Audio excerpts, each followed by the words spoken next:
Hey everyone. This isn't a review or anything, this is just something that I've wanted to do for the past year. I just want to talk for a few minutes, if that's okay. On this day, on October 17th, 2019, one of my closest friends passed away. Her name was Scamp. If you've watched my videos for a while, you're bound to have seen her. She's shown up in a couple of reviews, just kind of passing by in the background. I brought her on camera once or twice as a joke, and she didn't seem to like it. And she's been in the theme song for who knows how long at this point. Like at least a year and a half, maybe 2 years, maybe even 3. I don't know how long I've been using that updated Code Monkey intro for. She was a great dog. She was a Jack Russell, Lhasa Apso mix, something like that. I don't know what type she was, actually.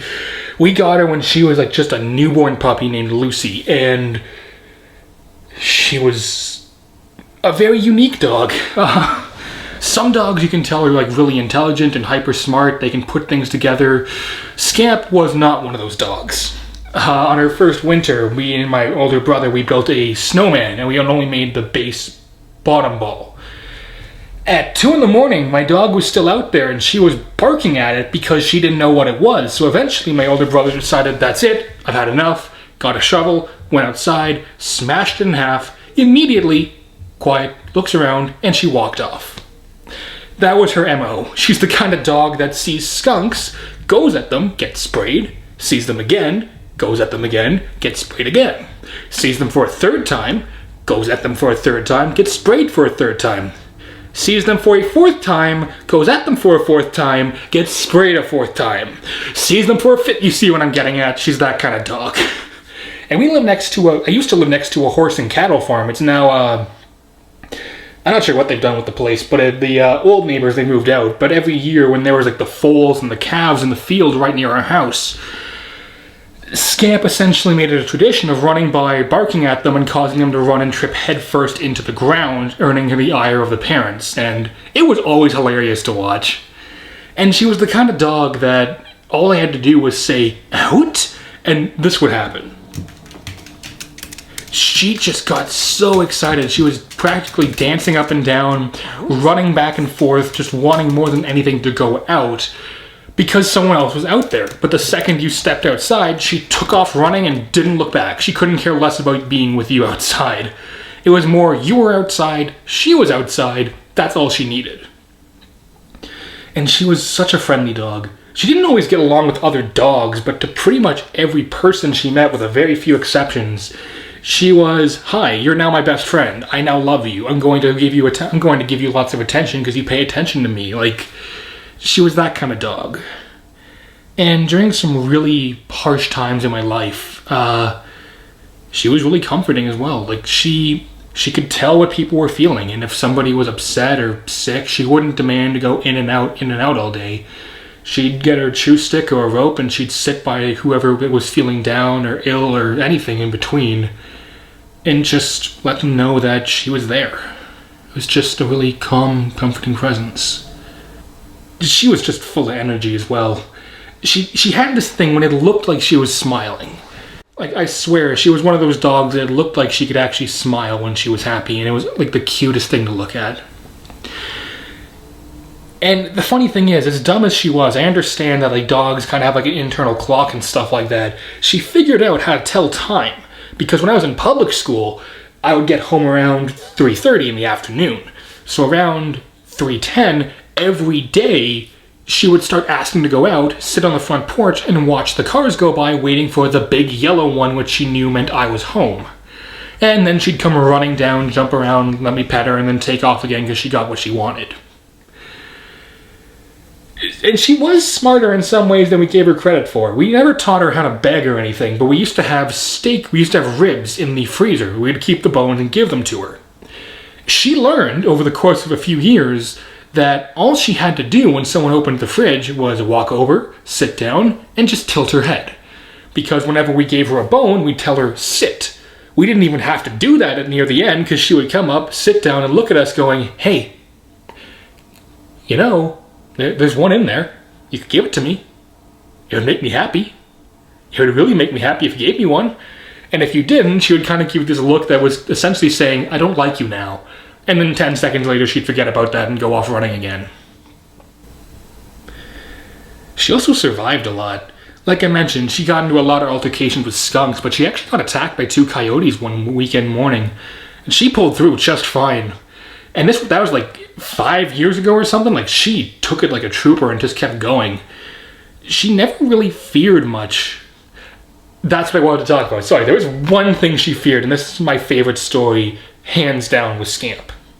So again, I lived out in the country. I've moved for like school stuff, but yeah, I lived way out in the country. There's a big open field, really nice house, and we had wild turkeys one November come onto our property.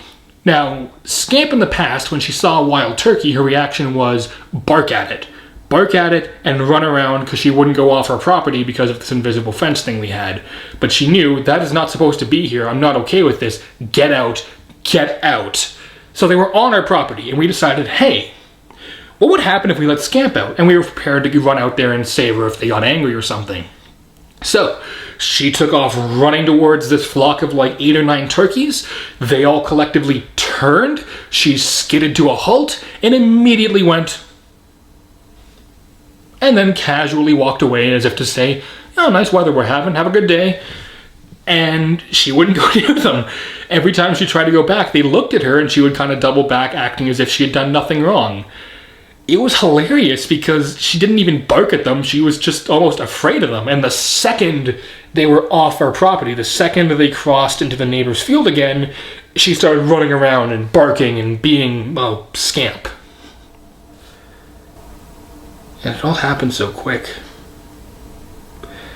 You know, it's funny, I kind of thought I might end up crying during this video, but I'm not going to try and make myself cry or anything like that. It's just, there's the old saying from Dr. Seuss, don't be sad that it's over, smile that it happened. I had her for more than half my life. She died at 14, so she died rather old for a dog. And she didn't die because of illness. Well, kind of. She didn't die because of an injury. About a week leading up until a year ago today, she was having trouble waking up.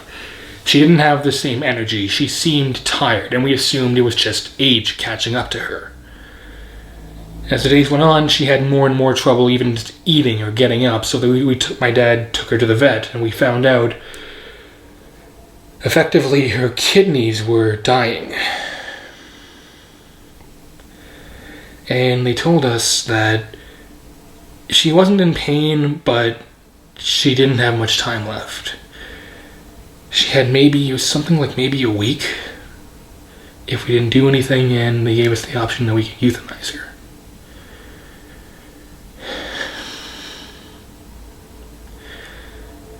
So we put her to sleep. We all said goodbye, and she went to bed one last time. I've wanted to do this for a year, but I could never think of a good time when it would make sense, and I always thought, oh, if I do it might come across as, just trying to get views or attention or whatever, so why would I do it on the anniversary of her death a year later?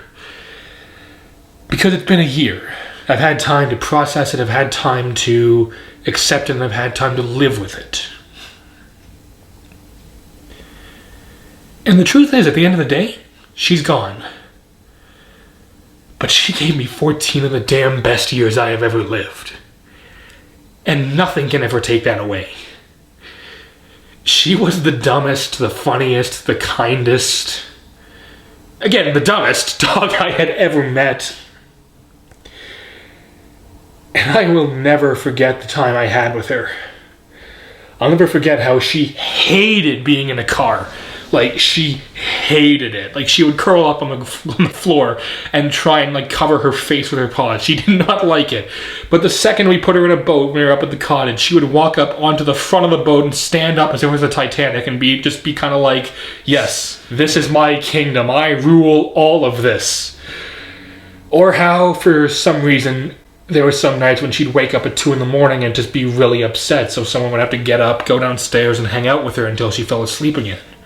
We don't know if it was nightmares, we don't know if it was just she was ill or something. But yeah. And she wasn't exactly a great hunter, though, either. Like I said, we had this thing called the invisible fence, where if she crossed a line, she gets shocked. The rabbits figured that out, and they would sit behind the invisible fence and taunt her, essentially, by just sitting there. She got even, though, one day when one of the babies crossed the invisible fence and didn't know better, so yeah, she was parading around for a bit with a dead baby rabbit, and she seemed pretty proud of herself. And as dark as this story is, I don't care. This is really funny to me, at least. Me, my older brother, and I forget if anyone else was there, but we were hanging out, and we saw a squirrel up in a tree. And my brother grabbed his airsoft gun and said, "Hey, watch this." He fired, but he missed. And the squirrel took off running down the tree. He was terrified out of his mind. It didn't see Scamp at the bottom of the tree lying down. That was that squirrel's last day on Earth. And yeah, it was not a pretty sight, to be honest. But in everything she did, she always made me smile. She was kind, she was funny. She truly was man's best friend. She was everything you would hope a dog could be. So, if you have a dog, do myself and yourself a favor. Go hug them. Let that dog know just how much you care for them. Still, I'm so thankful I got to know her for 14 years.